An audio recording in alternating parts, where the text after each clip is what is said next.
Hello team, welcome to another ATP Geopolitics video with myself, Jonathan MSP. Ukraine War News Update. First part thereof for the 14th of September 2024. It's a somewhat later one for me as I've been doing family things. My boy played a football match against their league game was cancelled, so they had a friendly with the year above actually. So he played for the under-14s, played the under-15s of his team.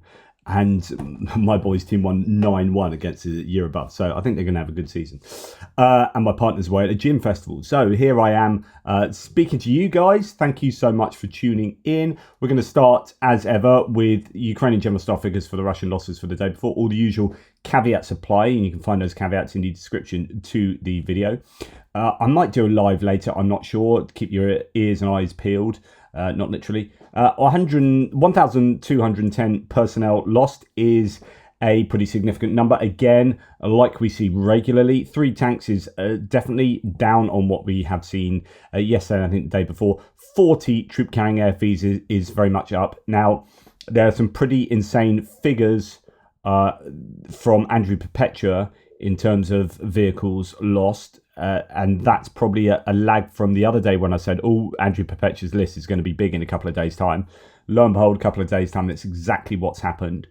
40 troop-carrying airfields is huge, and I think that suggests there's quite a lot of attacking going on from the Russians. But there is one piece of footage from the Ukrainians, that claim, this is from the Defense Ministry, claiming that a Russian massive attack was failed. 46 Russian armoured vehicles were advancing. That's back to the beginning of the war type size. So they've clearly been stockpiling these, ready to go. So this is in the Prokrovsk area somewhere, I don't know exactly where. 46 Russian armoured vehicles were advancing into the positions of the 46th Airmobile Brigade.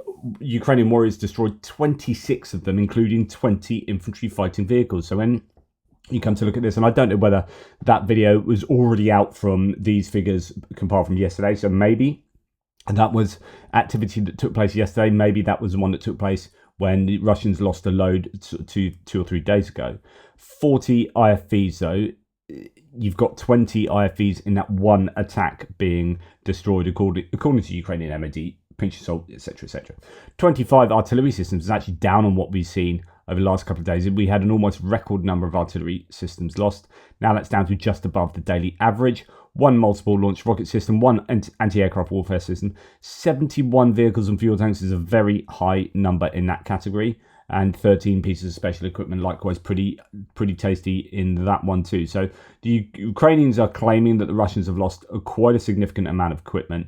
Then when we look at their loss list, you can see, oh yeah, they've lost quite a lot of equipment here. So in terms of combat assets, probably a 3-1 advantage, Russian to Ukrainian losses. That's really good for the Ukrainians. In terms of civilian vehicles lost, like SUVs and Bukankas and whatnot, the Russians have just lost stupendous amounts. And that's what's taking up quite a large proportion of the loss list there. But that's really good for the Ukrainians, exactly what you want to see.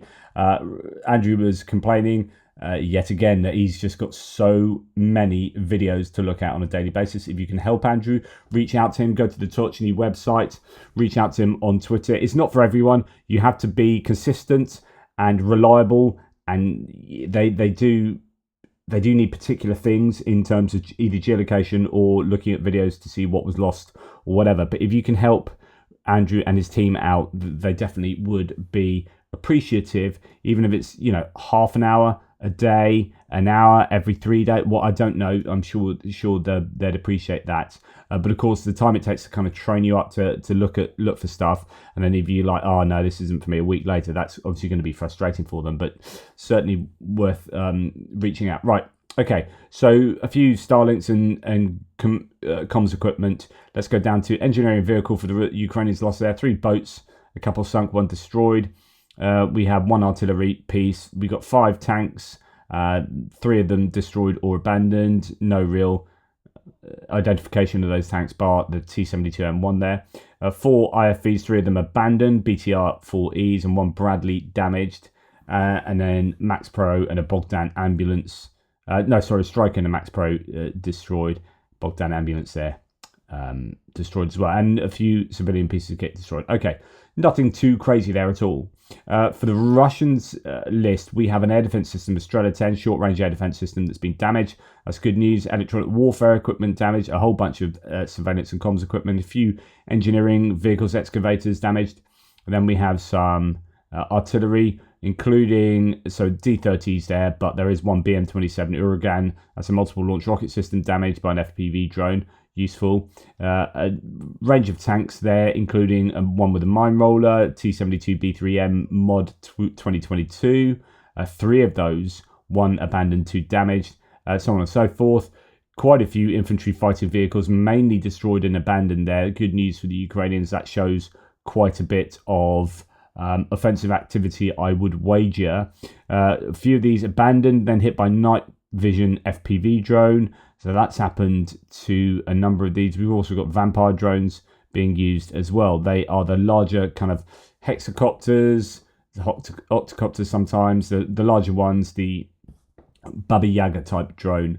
Right, APC, I say Baba Yaga type, that's what the Russians call them. Baba Yaga is this mythological kind of witch-like character. I think particularly operates at night, so that's why they call those big ones that bring quite a lot of death, as they see it, at night predominantly. That's why they call them the Baba Yagas. Anyway, a number of APCs taken out as well. Trucks, a whole host of almost all destroyed civilian vehicles. It's like a whole bakery here with the amount of loaves that have been cooked. And we've got pickup loaves as well to throw in there. Pickup trucks, SUVs, vans, cars, flatbeds, motorcycles, the whole kind of range.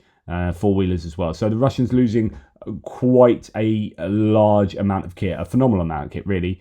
And one would say that's surely unsustainable, but they seem to be able to continue this war by consistently throwing everything in the kitchen sink at the Ukrainians. Okay, Russian military personnel from the Kherson region discusses the challenges posed by Western weapons such as HIMARS, Storm Shadow and ATACMS, although I don't think we've seen nearly as much of these of late, although HIMARS seem to be, they come and go, they spike from peak to trough quite quickly. They believe these systems enable the Ukrainian armed forces to strike from a greater distance, avoid the need to position artillery near the front line, and this allows Ukraine to focus concentrated fire on specific locations of the front while targeting deeper operational areas. Russians also say that electronic warfare situation is rather poor due to complete radio suppression. So this is particularly, this is someone in the Kherson region. You can go and read in detail what they say there, but that's a general synopsis. We made a request for the Zupart 1M radar. This is a very expensive piece of kit that they've had a few of those destroyed, but have not received anything yet. We understand there is a shortage. However, we are not discouraged. We're preparing for these challenges and looking for new opportunities for development. They need that counter battery and radar equipment for sure. Okay, another one here from Dimitri from War Translated says, this story caused a lot of buzz actually. It's still being discussed. Russians are properly mad that experienced drone operators were sent into an assault so easily, and they wonder why Ukrainians don't do that. Actually, I'm not going to put that here. I've got a whole host of these anecdotes that we're going to look at later concerning people being sent into assaults that shouldn't be. So we'll leave that one for later. We'll move on to strikes. Not too much footage for you guys to look at. Now, yet again, and I'm absolutely positive this is because of China, but yet again, the Russians have thrown a massive wave of drones, one-way attack drones, Shahed-style drones, into Ukraine. This is happening on such a consistent and sizable basis that it has to be facilitated by the Chinese here, and providing the Russians with drone engines and drone technology. It absolutely has to be. This is an unprecedented set of attacks that the Ukrainians have really. In fact, I showed you the other day. Let's just look once more at this, just so just in case you're new to the channel. This is the Dell statistics that you see listed under my description every day, and you can get a sense of the daily numbers. And we're already on drones there, so you can see it has gone considerably up during the course of this war, and we're now at a crazy moment where the you can see this trend line has just been going up and up and up. And it's this period that I'm talking about here, where the Russians are able to throw in this many drones every single day. And that is getting somewhat steeper here, that line. The gradient there is steeper than it was back here. So you can see that by more orange daily pieces of data. And then, as I say, that yellow dotted line is your trend line. It's definitely challenging for the Ukrainians. So last night, 76 was sent in, but they're doing an amazing job at intercepting and also using electronic warfare on these drones. So 72 out of the 76 were shot down, intercepted. 2 enemy drones were locally lost on the territory of Ukraine, and 2 more returned to Russia. In other words, 76 drones sent, and of course these are Ukrainian figures, take them with a pinch of salt, etc., etc. But the claim is that 100% of the 76 drones were taken down in one way or another, or sent back into Russia. Absolutely incredible. This part of 2 more return to Russia. Every day we are getting a number of drones returning either into Russia or into Belarus or whatnot. And so I think they're being spoofed by, could be SIM cards that they put inside to talk to mobile phone masts to get a sense of where they are. And it could be that the Ukrainians, as mentioned the other day, one of my viewers was giving his theory on that you could be spoofing them by changing the coding on the masts, and that sends the ends up sending the Shahed drones awry. Okay, drones have been spotted again yesterday, this is, not today, on Alenia airfield, or into the area in Murmansk region where Alenia is. Russian law enforcement prohibited admins of local news to publish any information about drones in the region. However, locals continue posting videos. So this is 1,800 kilometers plus from the Ukrainian border. Now, some people have been, the Russians have been claiming, and they've done this throughout the course of the war, that some drones have been coming from, say, Norway or Finland or the Baltics or whatever. They claimed again recently that is the case. And you have heard other people suggesting that actually this is too far for the drones that the Ukrainians have developed. Now, either the Ukrainians are underselling the capabilities of some of their drones, which is highly plausible, or there are some drones sent from either within Russia or maybe within the Nordic nations. Now, I personally doubt they're coming from the Nordic nations. That would be way too risky.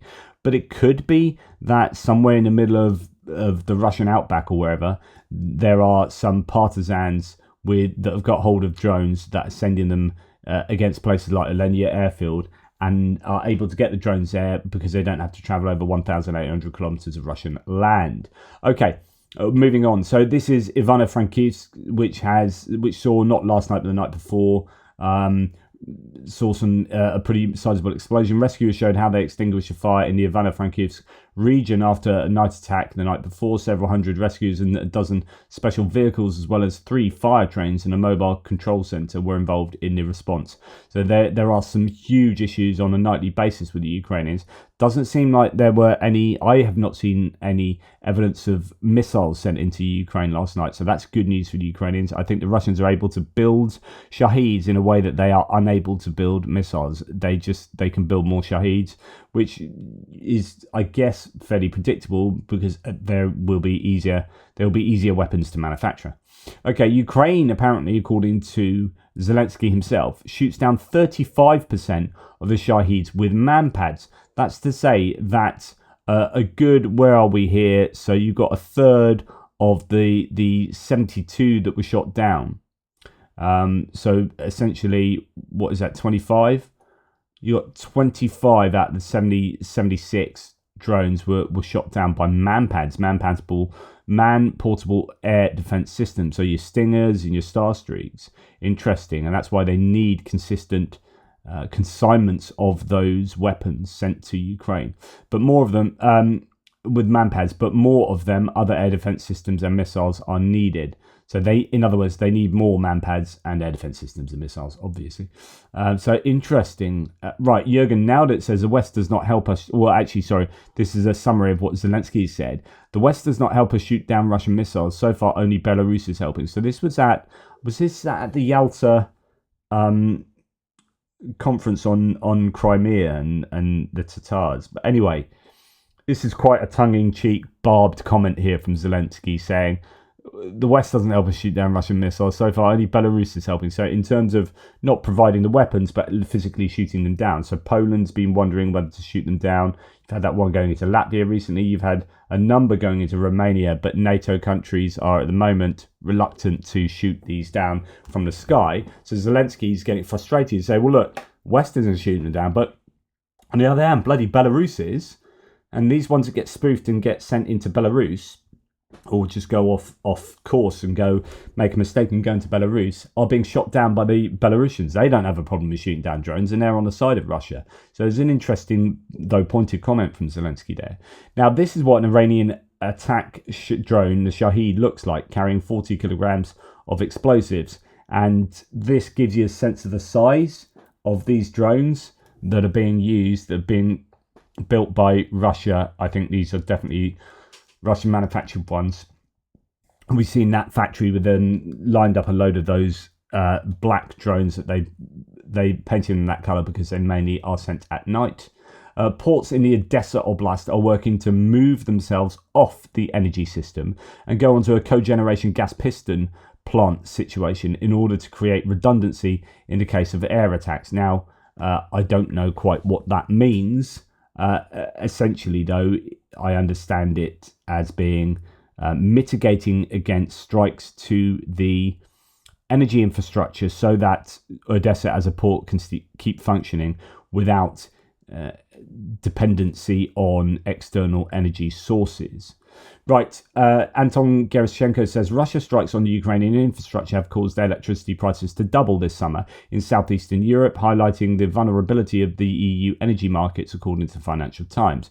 Greek Prime Minister Mitsotakis called on Brussels to urgently address the prolonged crisis of capacity that caused such extreme prices. In a letter to the European Commission seen by the Financial Times, he said that electricity prices had risen from 60 euros per megawatt hour to 130 per megawatt hour in August. He urged Ursula von der Leyen to use her second 5-year term as Commission President to, quote, take on the task of promoting more cross-border capacity to avoid such hikes in the future. Factors in the price hikes in Greece, Hungary and Romania have been hot weather, power generation failures and low rainfall, which has depleted reservoirs feeding hydroelectric plants. It's been a pretty droughty summer, to be fair. But Mitsotakis said one key factor was Russia's attacks on Ukraine's power grid. Kiev was previously a net exporter of electricity, but this year it began importing significant amounts of power from its EU neighbours. After intense Russian shelling in the first half of 2024, Ukraine has increased its electricity imports nearly 6 times more than in 2023, according to Ex-Pro Electricity. This is yet another price that Russia's destructive war is imposing on our economies, the Greek leader wrote. Mitsotakis called for better oversight for the electricity market, which he called an unclear black box, even for experts. We feel there is a mini energy crisis that no one is talking about, a Greek government spokesman said ahead of sending the letter to Brussels on Friday. Interesting view there. And energy, Russia attacking Ukraine's energy infrastructure isn't an attack on Ukraine. This is an attack on all of Europe. Like I've said to you before about grain, you start hitting grain, so grain can't be exported from Ukraine. Yes, you're hitting Ukraine's ability to export and therefore make money, and you're hitting them in that particular sector hugely. But you're also affecting global food prices because there is now, if you hit grain ships, sink grain ships, stop them from exporting, then you now have a lack of supply of foods, one of the basic staples of the world.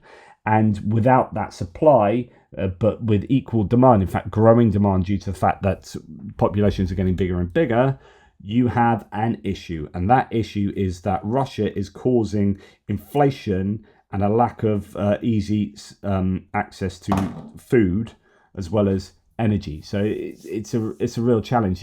We live in global times with globalization, meaning there are global markets for things that we need, like grain.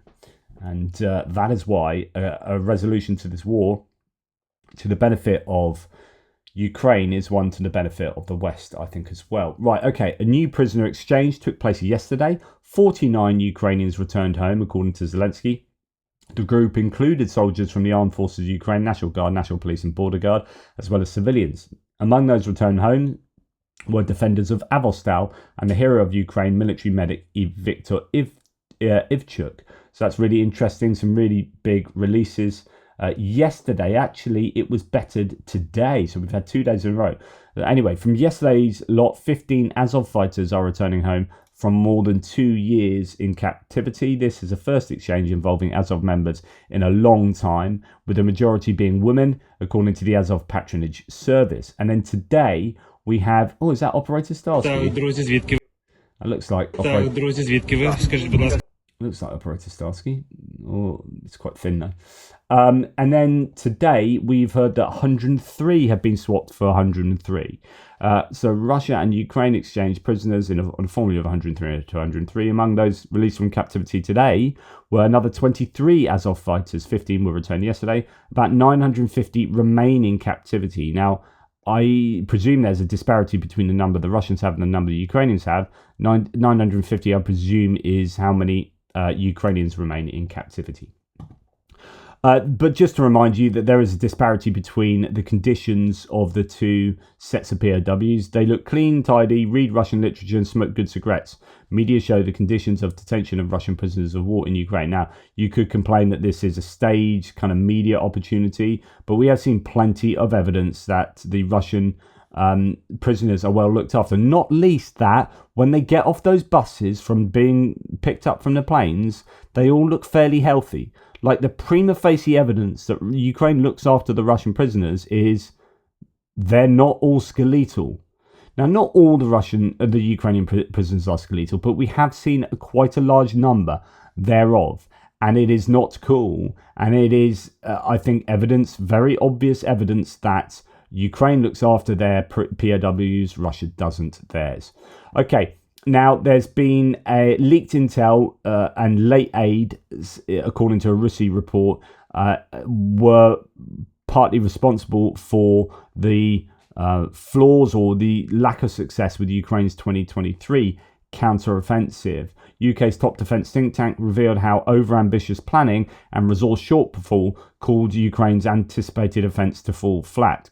Now, if you remember, Zaluzhny, who was commander-in-chief at the time, said actually he did miscalculate the Russians, thinking that they would capitulate after they took severe casualties, and they didn't. It's not what the Russians do, and they haven't done that for the whole war. And he did hold his hands up and say, "Yep, that was bad on my part." It appears that, and again, he said that we were expecting to take 30 kilometers. I know everyone loves Zaluzhny, and I like Zaluzhny, but it's trying to work out, do we like him because he always seems jolly, nice, and he has that nice look, and there's a lot to him that was amiable and likable. But actually, what were his military decisions like on the ground? Now, I know Syrskyi has come under a lot of scrutiny and criticism as well, his replacement, but the counteroffensive was something of a failure for the Ukrainians, and he has admitted that he miscalculated the success that they would have, thinking they would take 30 kilometers a day, and they knew within like 2 days that was never going to happen. So anyway, this is a big old article here talking about the weaknesses in the counteroffensive based on the writing in Royal United Services Institute report.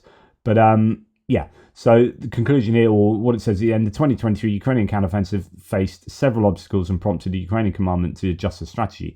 By early 2024, the focus had shifted from liberating territory at any cost, so that was originally what it appears they were trying to do, to strategically maximising damage against Russian forces, which is obviously much better, which my opinion has been they should just sit back and send a gazillion missiles and drones at the Russians. Now Ukraine is zeroing in on Russia's economic infrastructure, particularly the facilities that bring in revenue for the Russian war chest, like oil and gas operations. This dual approach seeks to cripple Russia's war-making capacity while simultaneously cutting into its funds to maintain the war efforts. However, Ukraine needs a steady flow of artillery ammunition and long-range strike systems to maintain its momentum. It also requires a green light for strikes within Russian territory, which is key to making an impact in the Russian war. This is absolutely true. And the fact that they still don't have that permission is insane in my books. The Russia report suggests that future Ukrainian offensives should steer clear of politically driven timelines, as seen in 2023. So politics getting involved with objectives and success metrics. Likewise, Ukraine's Western partners have to team up with Ukrainian units to develop strategies for countering Russian long-range fires, like counter-reconnaissance capabilities and logistics routes defense. Also, we need to deliver things on time. So part of the problem with, as they talk about here, with the 2023 counteroffensive is that they didn't get Abrams till September. And the counteroffensive was supposed to start in spring. It ended up starting in May, which was late. And that was because they didn't have their troops trained quickly enough, and they didn't have the equipment coming through from the west. And they got ATACMS, remember, in September, October, wasn't it, as well? And you're like, well, they needed that at the beginning. So it's really, really frustrating. But yeah. The report's authors suggest that the resource drain from the failed counteroffensive will prevent Kiev from rolling off large-scale assaults in the near term, as its depleted troops will need time to build up their offensive capabilities. Right, we're going to go on to a set of anecdotes which I think are quite important. We're going to start with this one yesterday, which was reported by quite a few people. So legendary Russian drone operator Dmitry Goodwin Lysakovsky was allegedly sent on a high-risk assault mission where he was killed after criticizing the command. He was a commander of aerial reconnaissance for the self-proclaimed DNR, Donetsk People's Republic. Lysakovsky recently recorded a video accusing his regimental commander of, quote, deliberately transferring him from long-range reconnaissance to assault troops, allegedly for selfish motives, and involvement in drug trafficking within the regiment. After making these accusations, Lysakovsky was reportedly sent on a meat grinder assault mission, a high-casualty operation, which he did not survive. Okay, so this shows you the propensity for the Russians to use people who are ill-equipped to do meat assaults, and that should be used much more effectively elsewhere. Their propensity to send them into those meat assaults. War Translated says there are more. So he reported on this in a 6-piece thread. The video states that it will be published in an event of death, which he did die. Is killed in an assault alongside his colleagues without supplies, maps, or any equipment. He warned about this in text messages to other Russians and asked for help with transfer. The transfer never happened. There's a second video which I didn't translate as it doesn't bring much new, with Goodwin and his colleague Ernest, who were also sent to sure death. Aside from previous accusations, they said humanitarian aid is also being stolen. Thus, at the very spearhead of the Russian offensive in Donbass, we have corruption, theft, nepotism, sending specialists to certain death, accusations of the senior leadership of the DPR of embezzlement of property, all that Russia is well known for. There's now apparently some movement that this footage and accusations serviced, but we know that nothing is going to come out of it, and that the Russian army will stay Russians. Okay, then he adds to that and says, okay, there are more details to this story. Goodwin and his mate Ernest, who also died in the meat assault, were part of the 87th Regiment and led a team of specialists who handled drones and combat tasks. Despite their effectiveness, a new commander disbanded the team and confiscated their equipment, restricting aid channels. Ernest and some team members reformed into a reconnaissance group, identifying key targets for their drone before their drone was shot down by friendly fire. After acquiring new equipment, they were tasked with an assault in Lisovka, but by September the 13th, the group had gone missing. Okay, so this is, again, you've got specialists being used in, and I'll show you the original source material. You can go and read that, pause the video and read it at your own leisure. But yes, it just shows that they are losing really important people to meat assaults where you shouldn't be using these kind of specialists. And then we've got, I think, another story here. So this story caused a lot of buzz. Actually, it's still being discussed. Russians are probably mad that inexperienced drone operators were sent into an assault so easily, and they wonder why Ukrainians don't do that. So actually, this is the same story, but being commented on by other Russians. Paradoxes of consciousness. This is coming from Russian. In Ukraine, enlistment officers are catching meat on the streets, but they do not send drone operators and specialists to assault cities. So this is saying the Ukrainians don't do this. Instead, they are brought together into separate units and even brigades. Meanwhile, the Ukrainian specialists, for example, made a fully automatic machine gun turret, Sabre, shooting a 5 kilometer distance, thermal imager, wide-angle camera, and ours have already encountered it in battle. They could not put down 2 machine guns, and only later found that the machine guns were controlled very remotely from a safe place. For this product, the AFU, thanks to poverty, Ukrainian ingenuity used the gaming platform Steam Deck, which I've showed you this previously. Serial production of automatic turrets began back in February. So complaints that they're just not that they're not getting the kind of equipment they need, and indeed, their drone operators being sent off into front lines. Russian bloggers, says War Translated, another one, pouring out revelations about the constant sending of unwanted Russian soldiers, regardless of their specialization, to assault squads. Even full-time propagandists like Sasha Kotz cite many examples. Although there is no point in this whining, nothing will change. Russians are truly amazing people, says Dmitry. So, okay, let's listen to what I presume is coming from Kotz here, one quite famous Mill blogger. So, IT specialist died in assaults. A brilliant specialist from Moscow suggested to his commander ideas on establishing reliable, secure communication over a dozen kilometers of the front line, the unit's area of responsibility. But the commander needed a grenade launcher in the assault group, and the choice fell to the IT specialist, although there wasn't much choice. Artillerymen died in assaults. Remember 2022? For 3 months, they trained new artillery divisions at the training ground. Specialists worked hard. Time, money, and equipment was spent on training. The result was well coordinated. The artillery crews, but upon arriving in the zone of the special military operation, they turned out to be unnecessary because what was needed were assault troops, but artillerymen weren't trained for that. Engineers died in assaults. A bespectacled graduate of Bowman University, or who dreamed of his own workshop producing ground drones. He even made prototypes out of known substances and sticks. But he didn't find understanding from the leadership. The leadership needed assault troops. I know different stories, how the commander would say, "I'm going, who's with me?" and volunteers would step up out of the ranks for the assault group, and how soldiers would agree to become cooks and drivers just to join the assault unit, where there were no vacant positions according to the roster. They went into the assault consciously. In 2022, everyone was sent into assaults out of desperation, plugging holes in the front lines. But at what point did the hardest and most dangerous job suddenly become a punishment? I don't know how fair the accusations are against the commander of the 87th Regiment. Relevant authorities are investigating this now, but the mere fact of reassigning an effective drone reconnaissance unit to assault infantry in current conditions is, to put it mildly, sabotage. Quote, "You can't disband something that never existed." The defenders of the regiment's commander write today, quote, "They were officially snipers." If that's the case, then I have bad news for you. It only means that in some units they are stuck in the past and far removed from modern combat realities. If the regiment doesn't even have a dedicated drone section, and air reconnaissance is being handled by snipers who probably never held a Dragunov rifle in their hands, that's a sniper rifle, but they were passionate about drones, without which fighting today is simply impossible. So lots of these complaints coming through. And then we had this. A few days ago, they sent submariners to assault squads. Can't find on which Telegram anymore, says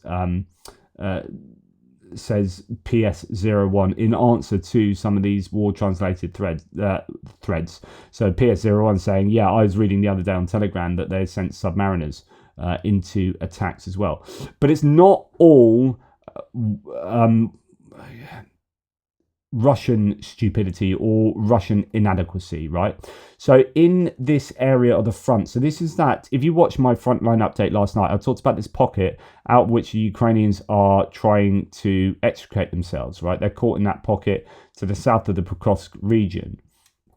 Now, this is Ryan O'Leary, who's a Westerner who has been fighting and was fighting in the 59th, not anymore, but he is really damning of the Ukrainian, often brigade level commanders, battalion level commanders. So I wasn't going to say much on the matter. I haven't previously, but at this point I'm over it. Chosen served with the 59th for all of 2023. We fought alongside the 9th, 10th, etc. battalions, and we did good work in an EFT situation, and we had good experienced leadership who cared for the troops, and we made progress even with limited fire support. Morale was decent and spirits were good even through early 2024. Our brigade commander was one of the smartest, brightest and best officers I've ever met in Ukraine, hands down. This is no longer the case, and it's not because guys do not want to fight or are overly tired. It is from consistent effery at the brigade level. Multiple battalion commanders who I fought with for 12 months and slogged it out with a far superior enemy daily disobeyed a direct order and had men pull out and reposition instead of doing a last stand. They've been relieved of duty for saving hundreds of men from likely death, for refusing what is tantamount to unprepared suicide operations, unscripted and planned assaults, being forced to use non-infantry on assaults, and the list of effery goes on. An intelligence officer who I met from time to time was put on an infantry assault and was killed. A supply logistics sergeant, the same. A trained armour driver as well, and the list goes on.